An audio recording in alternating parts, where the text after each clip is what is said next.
Hello and good day, everyone. My name is Derek Baxter, and I would love to know something. Have you ever thought of serving as a role model before? Maybe for a child or younger friend, someone. If so, then I'd like to mention a way we can actually achieve this. To attend to that, then, we're going to discuss the idea of acting in the role of a big brother or big sister while we continue to perform the roles we have here in the workplace. Now,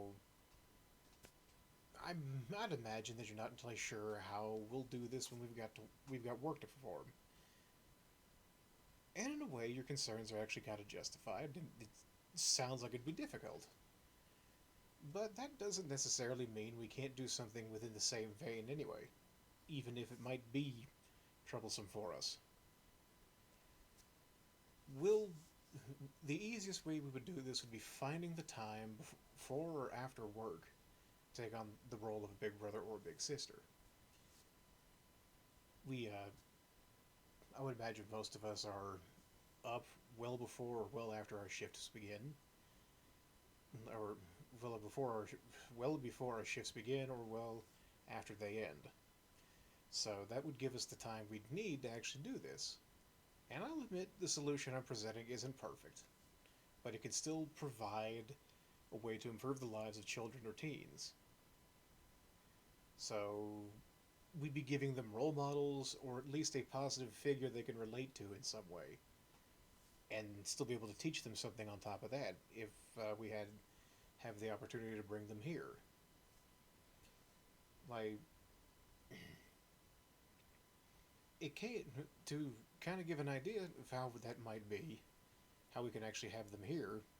In 2014, on the mentioned on the Big Brothers Big Sisters website itself, they told us exactly how they'd integrated the youth monitoring service into the Department of Labor's Workforce Investment Act in order to provide this sort of opportunity.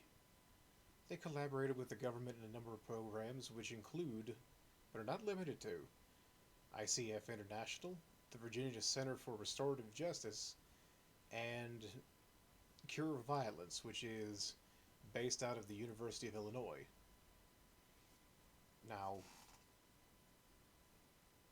and to give us an idea of what we could feasibly do, there's a number of groups that have already been a part of this for quite some time. One of them is the St. Luke's Health System, who on their own webpage actually took the time to mention that they serve as a long-time community partner to the organization itself.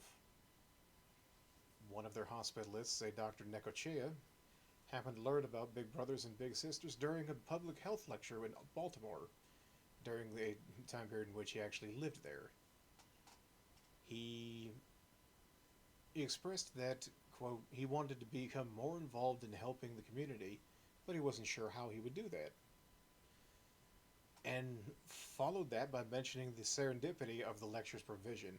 He just happened upon it, and it basically handed him an opportunity with that, which is not unheard of, but it's just the sort of happenstance that's amazing. So that gives us an idea of how long they've been around. Well, not how long they've been around, but how this would work out in a certain way for us, and it's great. Now, a website by the name of evidencebasedprograms.com took the time to explain in further detail what the organization's features were, as well as how we would actually come to mentor a child. There are a lot of steps one has to go through to actually become a big brother or big sister in the first place to any child. There are background and reference checks. It's it's quite possibly a sort of effort to get into that role. It's harder to get into a an upper level position at any career.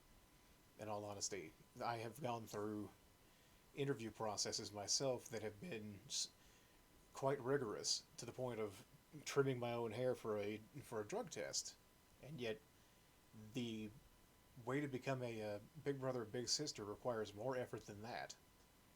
It's labor intensive in a way that's amazing. Now,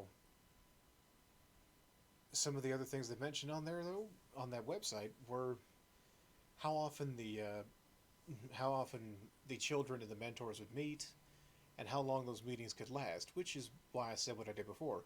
A meeting can last anywhere from 2 to 4 hours, depending on what your role there is, what you're serving, what you're telling them. Now, I'll admit there's something unclear I haven't mentioned yet. You might be asking from, and that would be, how will I benefit from this? The benefits of being a big brother or big sister really aren't anything material like you would expect at a job, or even even so much as playing the lottery. Really, you're not gaining anything physical. What you're getting is the knowledge that you're kind of doing something that's truly good for another, and even the possibility that you're improving not only improving the lives of the next generation, but actually the future that they will end up providing for as well. The more we can do now, the better it will be in the future. So, it's really an amazing thing. But we know the point of the conversation we're having here, and the reason to adopt the practice of being a big brother or big sister to begin with. The most important thing we need to know now is that we have this opportunity to do it. So we have the chance to do so, we have the means, and it gives us the opportunity to improve something that is beyond our own time period, something we may not actually get to see ourselves.